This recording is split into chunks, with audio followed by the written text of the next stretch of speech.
2 രാജാക്കന്മാർ പുസ്തകം 4-ാം അധ്യായം 1 മുതൽ 7 വരെയുള്ള വാക്യങ്ങളിൽ നിന്നും ദൈവത്തിൻ്റെ ആത്മാവ് പ്രകാശിപ്പിച്ച് തന്ന ചില വചന വെളിപ്പാടുകൾ നിങ്ങളുമായി പങ്കിടുവാൻ ദൈവം ഒരുക്കിയെന്ന വലിയ ദൈവകൃപയ്ക്കായി ഞാൻ ദൈവത്തിന് സ്തോത്രം ചെയ്യുകയാണ്. ഇന്ന് നമ്മൾ ചിന്തിക്കുവാൻ ആഗ്രഹിക്കുന്നത് ആത്മീക ദാരിദ്ര്യവും ആത്മീക മരണവും എന്നുള്ള വിഷയത്തെക്കുറിച്ചാണ്. വളരെ പ്രാർത്ഥനയോടെ ഈ സന്ദേശം ശ്രദ്ധിച്ചാലും. ചരിത്രപ്രസിദ്ധരായ അനേകരും ചരിത്രത്തെ രണ്ടായി തിരിച്ച യേശുക്രിസ്തുവിനെ അംഗീകരിക്കുന്നുവെങ്കിലും അവരിൽ ഭൂരിപക്ഷവും യേശുക്രിസ്തുവിൽ കൂടെയുള്ള ആത്മരക്ഷയെ പ്രാപിക്കാതെയാണ് ഇഹലോകവാസം വെടിഞ്ഞത്. ബുദ്ധിജീവികളും നിരൂപകന്മാരും ഇന്നും യേശുക്രിസ്തുവിനെ മതനേതാവായും വിപ്ലവകാരിയുമായിട്ടൊക്കെ ചിത്രീകരിക്കുന്നുണ്ട്. ഈ ലോകത്തിൻ്റെ ദൈവമായിരിക്കുന്ന സാത്താൻ അവരുടെയൊക്കെ ഹൃദയങ്ങളെ മനസ്സുകളെ കുരുടാക്കി വെച്ചിരിക്കുന്നതിനാൽ യേശുക്രിസ്തുവിൽ കൂടെയുള്ള ദൈവസ്നേഹത്തെയോ നിത്യജീവനെയോ അവർക്ക് തിരിച്ചറിയുവാൻ കഴിയാതെ ഇരിക്കുന്നു. 2 കൊരിന്ത്യർക്ക് എഴുതിയ ലേഖനം 4-ാം അധ്യായം 4-ാം വാക്യത്തിൽ അപ്പോസ്തലനായ പൗലോസ് പറയുന്നുണ്ട്, ക്രിസ്തുവിൻ്റെ തേജസ്സുള്ള സുവിശേഷത്തിൻ്റെ പ്രകാശനം ശോഭിക്കാതിരിപ്പാൻ ഈ ലോകത്തിൻ്റെ ദൈവം അവിശ്വാസികളുടെ മനസ്സുകളെ കുരുടാക്കി വെച്ചിരിക്കുന്നു എന്ന് അവിടെ അപ്പോസ്തലനായ പൗലോസ് പറയുന്നുണ്ട്. ആദാമ്യ പാപനിമിത്തമായി ആത്മീയമായി മരിച്ചിരിക്കുന്ന മനുഷ്യാത്മാവിന് ദൈവത്തെക്കുറിച്ചോ അവിടുത്തെ വചനങ്ങളെക്കുറിച്ചോ ഒന്നും തിരിച്ചറിയാൻ കഴിയില്ല. ഈ ലോകത്തിൻ്റെ ദൈവമായിരിക്കുന്ന സാത്താൻ അവരുടെ ഹൃദയദൃഷ്ടികളെ കുരുടാക്കി വെച്ചിരിക്കുകയാണ്.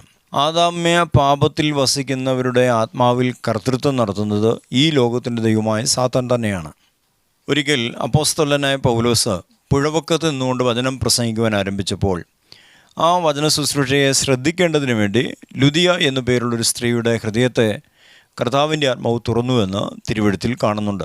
അപ്പോസ്തല പ്രവൃത്തിയുടെ പുസ്തകം 16-ാം അധ്യായം 14-ാം വാക്യത്തിലാണ് അത് രേഖപ്പെടുത്തിയിരിക്കുന്നത്.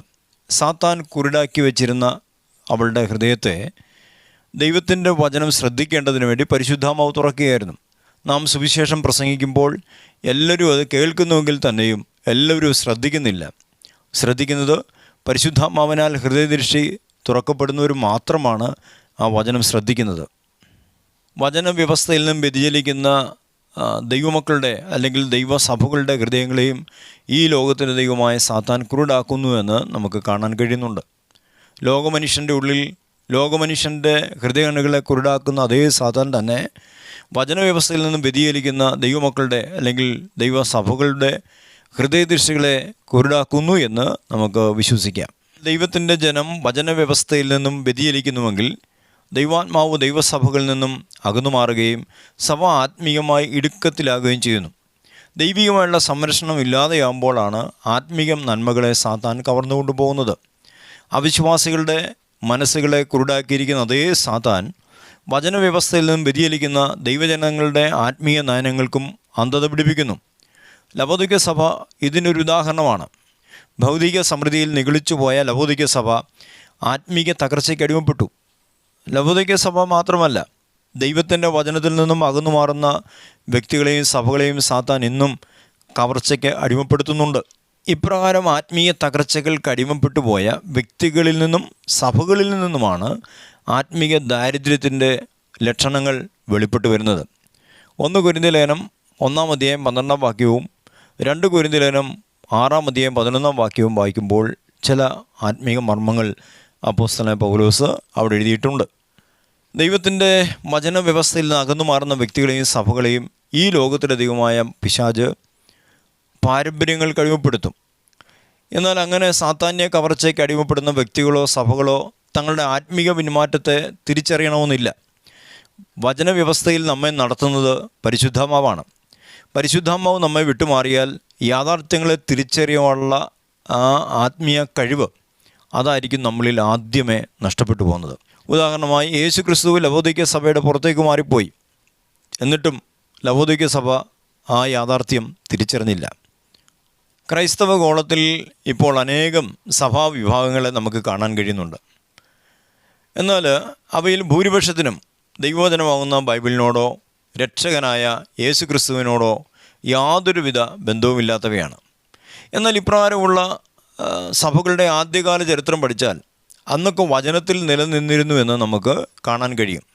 തലമുറകളുടെ പിന്തുടർച്ചയിൽ ദൈവസഭകളിലേക്ക് ലോകമൈത്വം വ്യാപരിച്ചപ്പോൾ പാരമ്പര്യത്തിൻ്റെയും ഭുജബലത്തിൻ്റെയും പിൻബലത്തോടെ അധികാരത്തിലേറിയ ആത്മീയ നേതാക്കന്മാർക്ക് ദൈവസാന്നിധ്യത്തിൻ്റെ അഭാവത്തെ തിരിച്ചറിയുവാനോ ദൈവജനങ്ങളെ വചനത്തിങ്കിലേക്ക് നയിക്കുവാനോ കഴിഞ്ഞില്ല. എന്നാൽ ദൈവസഭയുടെ ആത്മീയ പിന്മാറ്റത്തെയും കടന്നുകൂടിയ തിന്മകളെയും തിരിച്ചറിയുവാൻ കൃപ ലഭിച്ചവർ ദൈവജനത്തെ വചനത്തിലെങ്കിൽ നയിക്കുവാൻ ശ്രമിച്ചെങ്കിൽ തന്നെയും അങ്ങനെയുള്ളവർക്ക് ശക്തമായ എതിർപ്പുകൾ നേരിടേണ്ടി വന്നു എന്ന് വചനചരിത്രത്തിലും ക്രൈസ്തവ ചരിത്രത്തിലും നമുക്ക് കാണാൻ കഴിയുന്നുണ്ട്. ദൈവകരങ്ങളിൽ ഉപയോഗിക്കപ്പെട്ടവരെ അന്നത്തെ സഭാ നേതൃത്വങ്ങൾ തന്നെ പീഡിപ്പിച്ചു എന്ന് നമുക്ക് കാണാം. നവീകരണ കർത്താവായ മാർട്ടിൻ ലൂതർ, ലത്തിൻ ഭാഷയിൽ നിന്നും തിരുവെഴുത്ത് ഇംഗ്ലീഷ് ഭാഷയിലേക്ക് വിവർത്തനം ചെയ്ത ജോൺ വിക്ലിഫ് എന്നിങ്ങനെയുള്ള അനേക വിശുദ്ധന്മാരെ അന്നത്തെ സഭാ നേതൃത്വങ്ങൾ ഉപദ്രവിച്ചു എന്ന് നമുക്ക് കാണാൻ കഴിയുന്നുണ്ട്. ചിലരെ കൊന്നുകളഞ്ഞു. ദൈവകരങ്ങളിൽ ഉപയോഗിക്കപ്പെട്ടവരെ എതിർക്കുക നിമിത്തം അന്നത്തെ ദൈവസഭകളും പുരോഹിതന്മാരും ശാപത്തിനടിമപ്പെടുകയായിരുന്നു. ദൈവജനം വചനത്തിൻ്റെ വ്യവസ്ഥയിൽ നിന്നും അകന്നു മാറിയതോടുകൂടെ ദൈവിക സംരക്ഷണം ഇല്ലാതെയാകുകയും ദൈവസഭകളെ സാത്താൻ വിഗ്രഹാരാധനയിലേക്കും പാരമ്പര്യങ്ങളിലേക്കും വലിച്ചിഴച്ചു. നമ്മുടെ കർത്താവായ യേശു ക്രിസ്തുവിൻ്റെ ക്രൂശുമരണത്താലുള്ള പാപമോചനത്തിന് പകരം കുമ്പസാരവും വ്യക്തിപരവും വിശ്വാസത്തിലധിഷ്ഠിതവുമായ മുഴുകൽ സ്നാനത്തിന് പകരം ശിശുസ്നാനവും പരിശുദ്ധാത്മാവിൻ്റെ അഭിഷേകത്തിന് പകരം മുറോൻ തൈലവും യേശുക്രിസ്തുവിൻ്റെ മധ്യസ്ഥതയ്ക്ക് പകരം പുണ്യവാളന്മാരുടെയും മറ്റും മധ്യസ്ഥതയും വിശുദ്ധന്മാരെ പരിശുദ്ധന്മാരായി പ്രഖ്യാപിക്കുകയും തിരുശേഷിപ്പ് വണങ്ങലും ആത്മാവിലും സത്യത്തിലുമുള്ള സത്യ ആരാധനയ്ക്ക് പകരം ബുദ്ധിയിലുള്ള ആരാധനയും ഇങ്ങനെ വേദവിപരീതങ്ങളായ പ്രവർത്തിക്കുന്ന അനേക സഭകളെ നമുക്ക് ഇന്ന് ലോകത്തിൽ കാണാൻ കഴിയും. യേശുക്രിസ്തുവാകുന്ന പാറയിൽ നിന്നും വീണുപോയവരെ സാത്താൻ സത്യോപദേശത്തിൽ നിന്നും അകറ്റിക്കളയുകയായിരുന്നു. യേശുക്രിസ്തുവിൻ്റെ കൽപ്പനകളെ അനുസരിക്കാത്ത ഏത് ക്രിസ്ത്യാനിയും വസിക്കുന്നത് ആത്മീക മരണത്തിൽ തന്നെയാണ്.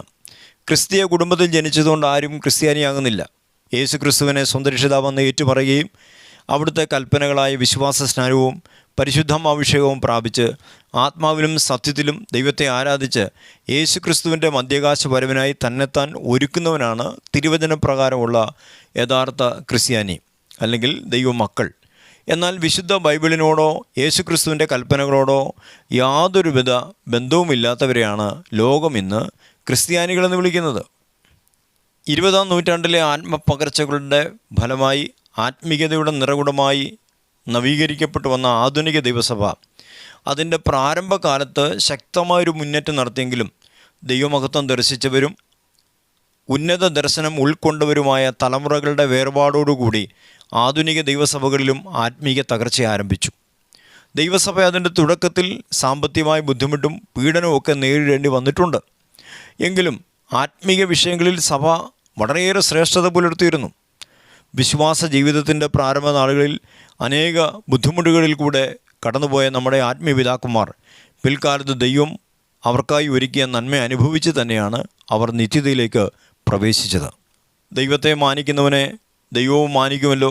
എന്നാൽ ഇപ്പോൾ അവരുടെയൊക്കെ തലമുറകളുടെ കാലഘട്ടം എത്തിയിരിക്കുകയാണ്. ഭൗതികമായുള്ള നന്മകൾ പാരമ്പര്യമായി ലഭിക്കുമെങ്കിലും ആത്മീകമായുള്ള നന്മകൾ അങ്ങനെ ലഭിക്കണമെന്നില്ലല്ലോ. ലവോദിക്ക സഭ ഭൗതിക സമൃദ്ധിയെ ദൈവാനുഗ്രഹത്തിൻ്റെ പ്രഥമ ലക്ഷണമായി ചിന്തിച്ചു. വെളിപ്പാട് ദിവസം 3-ാം അധ്യായം 17-ാം വാക്യത്തിൽ അത് നമ്മുടെ കർത്താവ് പറയുന്നുണ്ട്. അതുകൊണ്ട് ആത്മീകമായുള്ള പിന്മാറ്റത്തെ ലവോദിക്ക സഭയ്ക്ക് തിരിച്ചറിയാൻ കഴിഞ്ഞില്ല. ആധുനിക ദൈവസഭകളും അതേ പാതയിലാണ് ഇപ്പോൾ സഞ്ചരിച്ചു കൊണ്ടിരിക്കുന്നത്. ആധുനിക ദൈവസഭകൾക്കിപ്പോൾ സാമ്പത്തിക സമൃദ്ധി ഉണ്ടെങ്കിലും ആത്മീയമായി ദരിദ്രാവസ്ഥയിലെത്തിയിരിക്കുകയാണ്. മത്തായി സുവിശേഷം 7-ാം അധ്യായം 20-ാം വാക്യത്തിൽ നമ്മുടെ കർത്താവ് പറയുന്നുണ്ട്, ആകയാൽ അവരുടെ ഫലത്താൽ നിങ്ങളവരെ തിരിച്ചറിയും. ഒരു വ്യക്തി യേശുക്രിസ്തുവിൽ വിശ്വസിച്ച് ദൈവത്തിൻ്റെ മാറ്റമില്ലാത്ത വചനമനുസരിച്ച് ആത്മാവിനെ അനുസരിച്ച് നടക്കുന്നുവെങ്കിൽ അവനിൽ നിന്നും ആത്മാവിൻ്റെ ഫലം പുറപ്പെട്ടു വരുമെന്നാണ് അപ്പോസ്തലനായ പൗലോസ് ഗലാത്യ ലേഖനം 5-ാം അധ്യായം 19-ാം വാക്യത്തിൽ പറയുന്നുണ്ട്. അങ്ങനെ ഒരു വ്യക്തി യേശുക്രിസ്തുവിലാണോ ഇല്ലയോ എന്ന് നമുക്ക് പറയാൻ കഴിയും. എന്നതുപോലെ തന്നെ യേശുക്രിസ്തുവിൻ്റെ ആത്മാവിനാൽ നടത്തപ്പെടുന്ന ഒരു ദൈവസഭ, ആ ദൈവസഭയിൽ നിന്നും ചില പ്രത്യേക ലക്ഷണങ്ങൾ ഉണ്ടായി വരുമെന്നാണ് ഞാൻ വിശ്വസിക്കുന്നത്. ആ ലക്ഷണങ്ങൾ നിങ്ങളുമായി ഒന്ന് പങ്കിടുവാൻ കർത്താവിൽ ആഗ്രഹിക്കുന്നു. ഒരു ദൈവസഭ പരിശുദ്ധാത്മാവിനാൽ നടത്തപ്പെടുന്ന സഭയെങ്കിൽ അവിടെ ദൈവസാന്നിധ്യം നിറഞ്ഞു കവിയുന്ന ആരാധനയും കൃപാവര ശുശ്രൂഷകളുടെ പ്രകാശനവും ആത്മശക്തിയുടെ പ്രദർശനവും വചനത്തിൻ്റെ വെളിപ്പാടുകളും അഭിഷിക്തരായ നേതൃത്വവും ദൈവജനം തമ്മിലുള്ള ഐക്യതയും സഭാ വളർച്ചയുണ്ടാവും. എന്നാൽ ആത്മനിയന്ത്രണം ഇല്ലാത്ത സഭകളിൽ ചടങ്ങുകളാകുന്ന ആരാധനയും ജഡീകന്മാരും അധികാര കസേരകൾക്കായി തമ്മിലടിക്കുന്ന ആത്മീക നേതൃത്വവും ഉണ്ടാവും. ബുദ്ധിയിലുള്ള ഉപദേശങ്ങളും അസംതൃപ്തരായ ദൈവജനവും അങ്ങനെയുള്ള സഭകളിലുണ്ടാകും. സാത്താന്യ കവർച്ച ഇപ്പോൾ ഏറ്റവും അധികം നടക്കുന്നത് കഴിഞ്ഞ നൂറ്റാണ്ടിൽ ദൈവകരങ്ങളിൽ ഉപയോഗിക്കപ്പെട്ട നവീകരണ വീരന്മാരുടെ നാടുകളിലാണ്. അമേരിക്കയിൽ ഏകദേശം 2500ഓളം ശാഖകളുള്ള ഒരു വലിയ ക്രിസ്തീയ പ്രസ്ഥാനം തങ്ങളുടെ ഇടയിൽ സ്വവർഗ വിവാഹത്തിന് നിയമനിർമ്മാണം നടത്തുവാൻ ശ്രമിച്ചു എന്നൊരു വാർത്ത ഒരു ക്രിസ്തീയ പത്രത്തിൽ ഞാൻ കാണുകയുണ്ടായി. ക്രിസ്തീയ രാജ്യമെന്ന് പൊതുവേ അറിയപ്പെടുന്ന ബ്രിട്ടനിൽ സ്വവർഗ വിവാഹത്തിനിപ്പോൾ നിയമസാധുത നിലവിലുണ്ട്. ജാതീയ രാജ്യങ്ങളിൽ പോലും നടക്കാത്ത മ്ലേച്ഛതകൾ ഇത്തരം രാജ്യങ്ങളിൽ വ്യാപകമായിരിക്കുകയാണ്.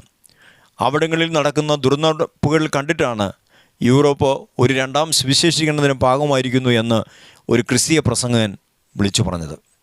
ദൈവത്തിൽ നിന്നും അകലുന്ന രാജ്യങ്ങൾ ആത്മീക തകർച്ചകൾ കടിമപ്പെടുകയും സന്മാർഗിക മൂല്യങ്ങൾ നഷ്ടപ്പെടുത്തുകയും ചെയ്യും.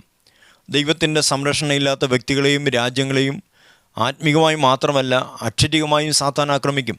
ക്രിസ്തീയ രാജ്യങ്ങളെന്ന് അറിയപ്പെടുന്ന പല പ്രമുഖ രാജ്യങ്ങളും ഇപ്പോൾ ഭീകരന്മാരുടെ നിഴലിൻ കീഴിലാണ് ജീവിക്കുന്നത്. ഭീകരാക്രമണവും കൊടുങ്കാറ്റും പേമാരിയും ക്ഷാമവും പൈശാചികമാണ്. ഭീകരപ്രവർത്തനത്തിന് പിന്നിൽ പ്രവർത്തിക്കുന്നത് രക്തദാഹിയ ഒരു ദുരാത്മാവാണ്. മനുഷ്യനിർമ്മിതമായ ഒരായുധം കൊണ്ടും ഈ ദുഷ്ടശക്തിയെ ജയിക്കുവാൻ കഴിയുകയില്ല. എന്നാൽ ദൈവത്തിൻ്റെ ശക്തിയുടെ മുമ്പാകെ അവ കീഴടങ്ങും. ദൈവത്തിൻ്റെ വചനവ്യവസ്ഥയിലേക്ക് വ്യക്തികളും സഭകളും രാജ്യങ്ങളും തിരിയുമ്പോൾ വ്യക്തികളെയും സഭകളെയും രാജ്യങ്ങളെയും ദൈവം തന്നെ സംരക്ഷിക്കുകയും ഇരുളിൻ്റെ ശക്തികളെ പരാജയപ്പെടുകയും ചെയ്യും. യെശയ്യാ പ്രവാചകന്റെ പുസ്തകം 42-22 വാക്യത്തിൽ യെശയ്യാവ് ഇപ്രകാരം ദൈവജനത്തോട് പറയുന്നുണ്ട്: എന്നാൽ ഇത് മോഷ്ടിച്ചും കവർന്നും പോയിരിക്കുന്ന ഒരു ജനമാകുന്നു. അവരൊക്കെ കുഴികളിൽ കുടുങ്ങിയും കാരാഗ്രഹങ്ങളിൽ അടയ്ക്കപ്പെട്ടു മരിക്കുന്നു. അവർ കവർച്ചയായി പോയി, ആരും വിടുവിക്കുന്നില്ല. അവർ കൊള്ളയായി പോയി, മടക്കിത്തരിക എന്ന് ആരും പറയുന്നതുമില്ല. ഇത് ഇസ്രായേലിനോടുള്ള ദൈവ ശബ്ദമാണെങ്കിലും അതേ വചനത്തിൽ കൂടെ തന്നെ ഈ കാലഘട്ടത്തിലെ ദൈവസഭകളോടും പരിശുദ്ധാത്മാവ് സംസാരിക്കുന്നു എന്ന് ഞാൻ വിശ്വസിക്കുകയാണ്. യെശയ്യാ പ്രവാചകനെയും യഹസ്കേൽ പ്രവാചകനെയും യിരെമ്യാ പ്രവാചകനെയൊക്കെ ദൈവജനത്തിൻ്റെ മടങ്ങിവരവിന് വേണ്ടി ദൈവത്തിങ്കിലേക്ക് തിരിയുവാൻ വേണ്ടി ദൈവം അവരെ ഉപയോഗിച്ചവരാണ്. എന്നാൽ അവരെയൊക്കെ ഒറ്റപ്പെടുത്തി കളഞ്ഞ ചരിത്രമാണ് നമുക്ക് തിരുവെഴുത്തിൽ കാണുവാൻ കഴിയുന്നത്. എന്നതുപോലെ ആത്മീയ ദാരിദ്ര്യത്തിന് അടിമപ്പെട്ടിരിക്കുന്ന ദൈവസഭകൾ യാഥാർത്ഥ്യങ്ങൾ ചൂണ്ടിക്കാണിക്കുന്നവരെ ഒറ്റപ്പെടുത്തുവാൻ ശ്രമിക്കാതെ സഭകൾ ദൈവത്തിങ്കിലേക്ക് തിരിയേണ്ടിയിരിക്കുന്നു. ഇസ്രായേലിൻ്റെ ചരിത്രം ഏതു കാലഘട്ടത്തിലുമുള്ള ദൈവസഭകൾക്ക് ഒരു മുന്നറിയിപ്പാണ്.